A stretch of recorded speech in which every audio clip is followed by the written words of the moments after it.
Every story has a hero and a villain, but what happens when the villain refuses to play her part? Olivia Rodrigo's song was a masterpiece of storytelling, but it made one critical mistake. It gave Sabrina Carpenter the perfect script to flip the narrative and become the superstar instead. That's that me espresso. I'm a homewrecker. The story begins not with a chart-topping hit, but with a tangled web of young Hollywood relationships that would fuel speculation, fan theories, and ultimately a significant portion of her early musical identity. The lore that defines Sabrina Carpenter begins, as many modern dramas do, within the polished halls of a Disney production. The year is 2019, and the show is High School Musical, the series. Its young stars, Olivia Rodrigo and Joshua Bassett, became the internet's favorite couple, their on-screen chemistry seemingly bleeding into a real-world romance. For over a year, they were the wholesome, aspirational pair. And then, in mid-2020, whispers began to surface of a new connection, as Bassett was repeatedly seen with the slightly older, more established Sabrina Carpenter. The speculation remained a low simmer until January 8, 2021, when Olivia Rodrigo dropped a cultural nuclear bomb titled "Driver's License." The song was an instant world-stopping phenomenon, but its power wasn't just in its melancholic bridge, it was in its lyrics. Billboard praised the track for its soaring lyrical detail, which allowed for specific yet interpretable storytelling. Rodrigo sang of a blonde girl who was so much older than me, who made her doubt everything. The internet didn't need a detective. The narrative was set in stone within hours. Joshua Bassett had left the heartbroken Olivia Rodrigo for Sabrina Carpenter. From this perspective, Carpenter was cast in an unflattering, age-old role. She was the other woman, the homewrecker. The public narrative framed her as a calculating opportunist who had disrupted a pure, young love. On platforms like TikTok and Twitter, millions of fans became jurors, and the verdict was overwhelmingly against her. The story was simple, compelling, and emotionally resonant. Rodrigo was the relatable victim, and Carpenter was the villain. Her social media was flooded with snake emojis and vitriol, a digital trial where she was given no chance to testify. The evidence, for many, was right there in the lyrics of a #1 song. But just 2 weeks later, Carpenter offered her rebuttal. She released Skin, a song whose lyrics felt like a direct response. Maybe you didn't mean it. Maybe blonde was the only rhyme. The only rhyme. Maybe you didn't mean it. Maybe blonde was the only rhyme. To her defenders, this was not an escalation, but a necessary act of self-preservation. She was a 21-year-old woman being globally vilified over an unconfirmed relationship timeline. From this viewpoint, Skin was a courageous attempt to reclaim her own name from a narrative that had spiraled far beyond her control. Both she and Bassett would later deny the cheating timeline, but the story was already too big, too perfect to be undone by facts.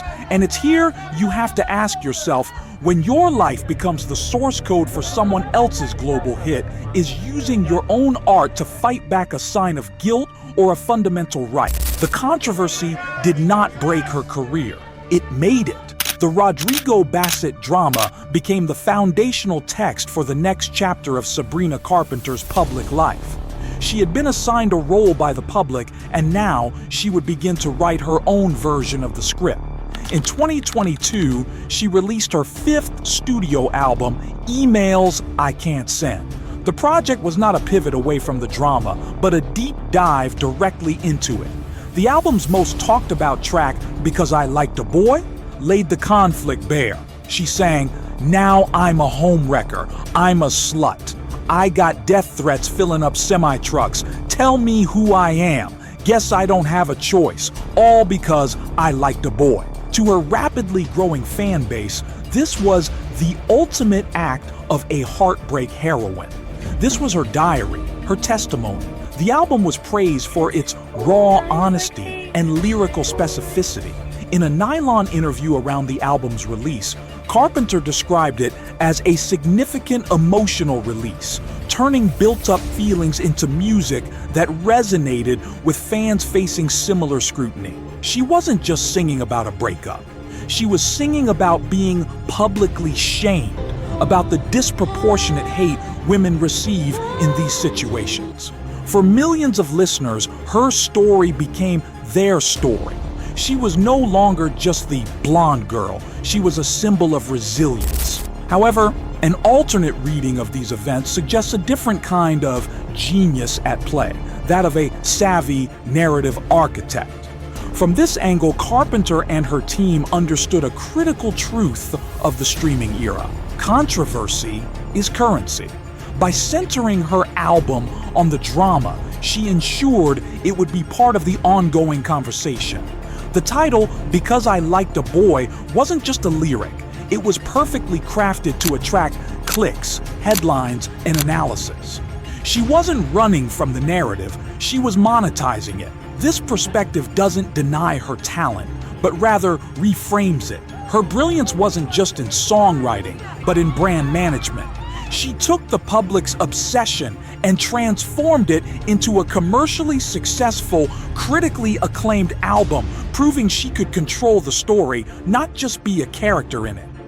And thanks to you, I can't love right. I get nice guys and villain myself. This dynamic has continued through her highly publicized relationship with Irish actor Barry Keoghan, which began in late 2023 and ended in December 2024. First linked in late 2023, their romance is played out in a series of carefully curated public moments, from paparazzi shots to red carpet appearances at the Met Gala. But once again, the art and the life are inseparable. The most potent example is her viral tradition of creating custom, often spicy, outroes for her hit song Nonsense at every concert. At Coachella 2024, with Keoghan watching from the crowd, she sang, "Made his knee so weak he had to spread mine. He's drinking my bathwater like it's red wine. Coachella, see you back here, my headline." Each new outro becomes a viral TikTok sound, a headline, and a real-time update on her relationship. It's a playful, joyous expression for her fans, but it's also a brilliant, low-cost marketing strategy, keeping her name and her romance perpetually trending. It's the same playbook, refined and perfected. So we are left with a fascinating paradox. Sabrina Carpenter has harnessed the very engine of celebrity gossip that once threatened to define her and made it the fuel for her own stardom. Her life and art are now in a perpetual feedback loop, each one shaping and amplifying the other in a way that feels both incredibly modern and deeply strategic. The question remains, who is the definitive Sabrina Carpenter? Is she the heartbreak heroine, a vulnerable artist whose radical honesty has connected with millions who feel judged and misunderstood? Or is she the ultimate narrative architect, a brilliant strategist who understands that in pop music today, the most compelling story wins? The evidence has been presented, both sides have been heard. The rest of the story is for you to decide. Let us know your verdict in the comments below. Is Sabrina Carpenter a victim of circumstance, a master of her own myth, or something else entirely? We want to know what you think.